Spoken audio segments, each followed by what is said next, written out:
vice-président de la partie CD. Mbote, monsieur le journaliste. Toujours la mingi pour na procès à Vital Kamerhe. Ndenge ba témoin nyonso oyo bazalaki wana balobi kaka yene moto abandaki kotinda bango. Le temps qui est géré cela. Merci, monsieur le journaliste, pour na motuna moyo. Ba témoin tangu ba ko oyo baza koluka awa bazoluka mbongo eke wapi. Enquête eza koluka. Mbongo ekei wapi. Eza mbongo ya leta. Ebimaki ndenge nini. Na ndingisa ya nani. Nani azwaki ba décision ya kobimisa mbongo. Nani apesaki mitindo ete mbongo yo ekende boy. To ekende boy. E na ndenge enquête esali elobi ministère public na boluki na ye atelisi alakisi ndenge mbongo eza kobima na kesi ya leta eke na bakesi oyo directeur ya cabinet atindi yango. E ba na français to ba lien procès oyo pona ngai etamboli malamu. E ministère public na maloba na ye to réquisitoire na ye alakisi ndenge nini mbongo ezali kobima na décision na niveau ya présidence de la République na décision ya directeur de cabinet ndenge nini pe mikanda ekomamaki mpona ntina ya mbongo wana kasi kuna mbongo esengelaki esala musala ya botongi bandaku wana emonani ndenge esengelaki te. Moni place makambo ezali yango wana monsieur le journaliste bavoka balobaki bavoka ya leta balobi ministère public alobi bavoka ya Jamal ya monsieur Kamerhe ya prévenu mususu osengelaki akende yo asaka ba dédouanement balobi toza kozela ndenge bazuzi bakokata. Mais le temps que maman vice-président décidé moni bakokata les 20 c'est Kamerhe akotikala kaka kuna bien bajiji na ye lisusu bakoluka susu mo eloko moko po bapesa po abima oyo alobi kaka aza innocent. Papa journaliste motuna na yo ezali na motu ya makasi. Nasali bambula ebele na makambo ya justice kosambaka mpona batu ba prévenu ba victime. En tout cas mbala mingi motu oyo asali mbeba tango bakangaka ye amimonaka kaka asali eloko te. Amimonaka kaka innocent, amimonaka asali eloko te. Yango wana ntina oyo enquête esalamaka mpona kolakisa na ye moko mutu oyo azomimona innocent ete ya solo ozali na présomption d'innocence oza komimona innocent kasi tala makambo yo osali boye. Pour rappel, monsieur le journaliste, na ebandeli ya procès oyo monsieur Jamal alobaki amona Kamerhe te. Kamerhe pa alobaki amona ye te. Monsieur Jamal alapi na nzambe na bango ya musulman alobi walai namona ye te nayebi ye te. Mais enquête ekolakisa ke bayebani basala makambo ebele sika moko.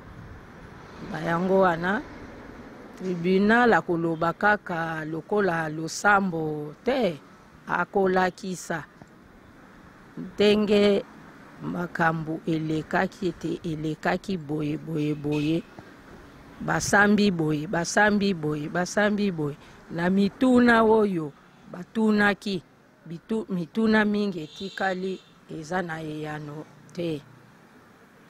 Alors motuna ntango eza na eyano te oyo emonani ke moto oyo asalaki yango nde. Étant que vice-président, il a étudié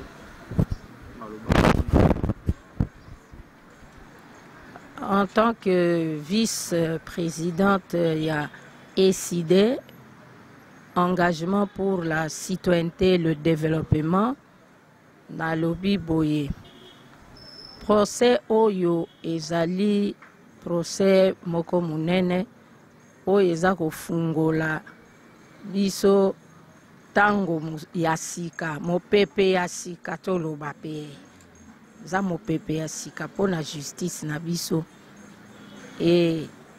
na mikolo mikoya basanza bambula mikoya na kolikia te na mboka na biso na RDC ba procès ya boye kobanda kozala likambo na likambo mbongo na mbongo ya leta kune kende ba misala leta contrôle ekokota enquête ekokota ba audit ekosalama na kanisi na ndenge wana nde peuple congolais population bakomona clair na ndenge wana nde gouvernance ya mboka ekosalama mwa malamu po biso na ECID toza na ba valeur ebele oyo totiaka liboso lokola bonne gouvernance bosolo vérité ba valeur wana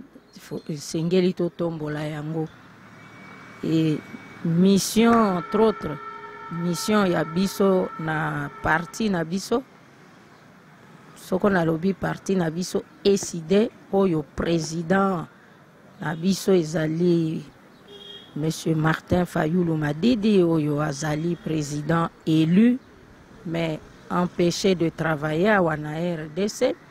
Mission na biso eyali entre autres ya kovandisa état de droit. État de droit ezali mboka oyo mibeko miza kotosama kobanda na mobeko likonzi kino na mibeko oyo misusu. E mutu moko te aza likolo ya mibeko. Yango procès oyo to soutenir yango, to soutenir bazuzi na biso, ba autorité na biso e to yoka to landa le 20 ndenge tribunal na biso bakokata makambo oyo. Na kolikia te RDC ekoti na tango ya sika, tango ya justice, tango oyo état de droit ezako ya muke muke. La justice élève une nation et développement ya mboka pe ezako zela. Justice pe vanda.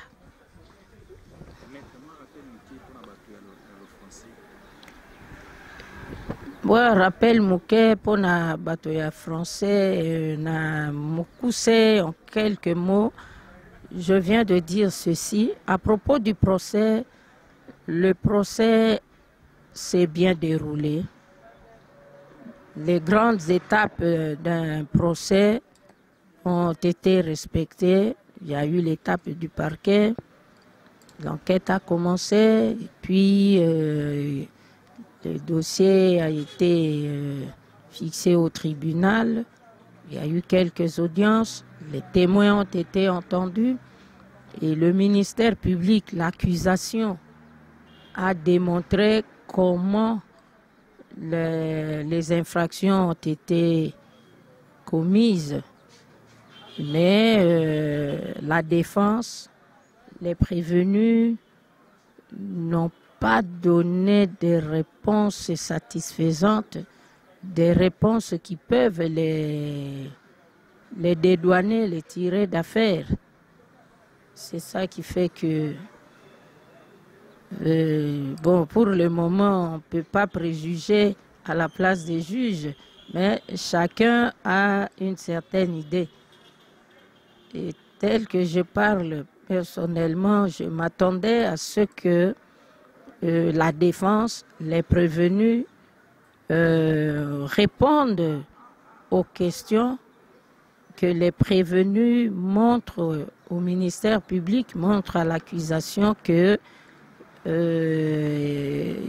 ils ne sont pour rien à propos de ce qui leur est reproché.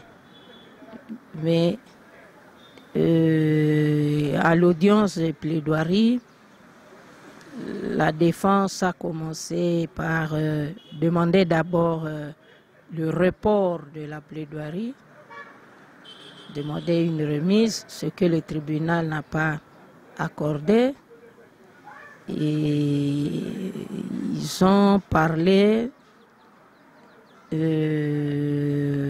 plus dans les généralités, mais des répliques qui rencontrent les propos du ministère public, le réquisitoire, ils n'ont pas été très pertinents. Je ne peux pas préjuger à la place du tribunal. Je dirais, comme disent les Anglais, wait and see.